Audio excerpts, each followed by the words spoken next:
Assalamualaikum warahmatullahi wabarakatuh. Perkenalkan, nama saya Fathia Zahrani dari Program Studi Ilmu Lingkungan Angkatan 2021 dengan NIM 4512 421046. Pada kesempatan kali ini saya akan mempresentasikan bagaimana pentingnya perlindungan data pribadi di Indonesia. Nah, mungkin pertama-tama kita membahas terkait apa itu data pribadi. Nah, data pribadi menurut RUU PDP atau Rancangan Undang-Undang Perlindungan Data Pribadi.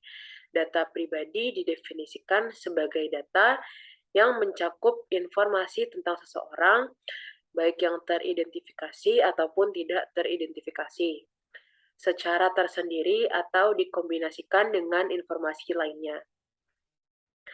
Data pribadi ini bisa berupa data elektronik maupun non-elektronik. Data elektronik misalnya data dalam media sosial, data non-elektronik misalnya dalam bentuk kertas. Nah, menurut pengertian lain, data pribadi menurut European Union shall mean any information relating to an identified or identifiable natural person.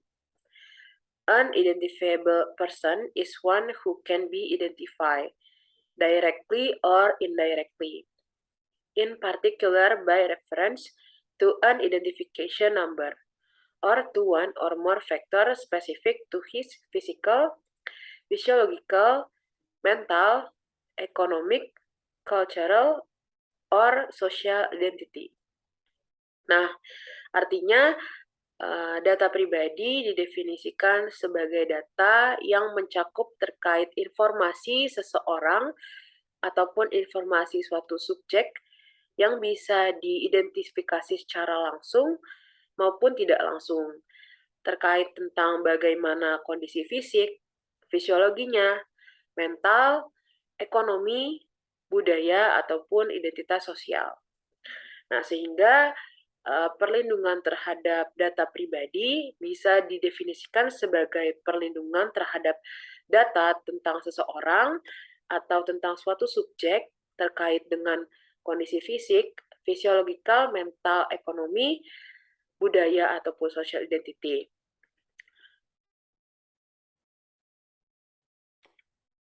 Nah, mengapa sih data tersebut patut dilindungi? Nah, ada beberapa latar belakang kenapa data pribadi tersebut patut untuk dilindungi. Yang pertama adalah intimidasi online terkait gender. Nah, dalam data pribadi mencakup data seperti nama, umur, sampai tinggi badan, berat badan, dan salah satunya juga ada gender atau jenis kelamin. Nah, sehingga ketika data pribadi tersebut telah tersebar ke media ataupun baik secara elektronik maupun non-elektronik, maka bisa memicu terjadinya intimidasi online, baik berupa pelecehan seksual atau bullying online, atau yang bisa disebut juga sebagai kejahatan berbasis gender online atau KBGO.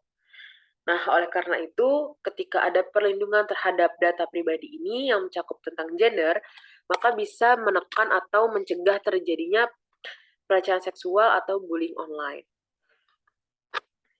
Yang kedua adalah mencegah penyalahgunaan data pribadi oleh pihak yang tidak bertanggung jawab.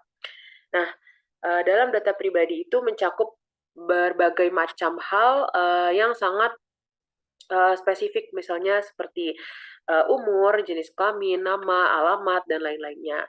Nah, ketika data tersebut tersebar baik melalui media elektronik maupun elektronik, maka ada kemungkinan untuk data tersebut digunakan oleh pihak-pihak yang tidak bertanggung jawab untuk kepentingan pribadi mereka sendiri, yang ternyata terjadi penyalahgunaan data pribadi, sehingga itu bisa membahayakan pemilik dari data pribadi tersebut. Oleh karena itu, perlindungan terhadap data pribadi untuk mencegah penyalahgunaan penggunaan data pribadi oleh pihak yang tidak bertanggung jawab ini sangat penting. Yang ketiga ada menghindari potensi pencemaran nama baik. Nah, dalam data pribadi mencakup informasi-informasi yang sudah saya sebutkan sebelumnya, maka data-data tersebut bisa digunakan oleh orang atau pihak untuk melakukan suatu kegiatan atau aktivitas yang dapat mencemari data tersebut, sehingga pemilik data tersebut mengalami pencemaran nama baik. Nah, oleh karena itu, perlindungan terhadap data pribadi ini dilakukan untuk menghindari potensi pencemaran nama baik. Dan yang keempat adalah hak kendali atas data pribadi. Nah, di Indonesia sendiri kita menganut hukum yang melakukan perlindungan terhadap hak dari setiap warga negara. Nah, oleh karena itu, hak warga negara salah satunya adalah hak memiliki kendali atas data pribadi. Sehingga data-data pribadi tersebut dikendalikan penuh oleh pemilik data. Karena data tersebut bersifat tadi mencakup informasi pribadi seperti kondisi fisik, fisiologis, kemudian mental, ada juga budaya dan kondisi sosial mereka.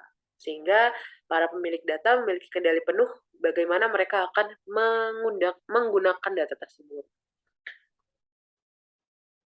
Nah, kita tahu ya Indonesia ini menganut hukum yang melindungi atas hak-hak pribadi dari hak-hak setiap warga negara, sehingga salah satunya adalah hak kendali atas data pribadi. Ketika di Indonesia ini sudah dapat melakukan perlindungan terhadap data pribadi, maka sudah dapat memenuhi salah satu hak dari warga negaranya sendiri. Oleh karena itu, sangat penting untuk mengimplementasikan perlindungan terhadap data pribadi ini di Indonesia. Mungkin sekian yang dapat saya sampaikan, kurang lebihnya mohon maaf. Apabila ada salah kata maupun perbuatan, tolong dimaafkan. Terima kasih. Wassalamualaikum warahmatullahi wabarakatuh.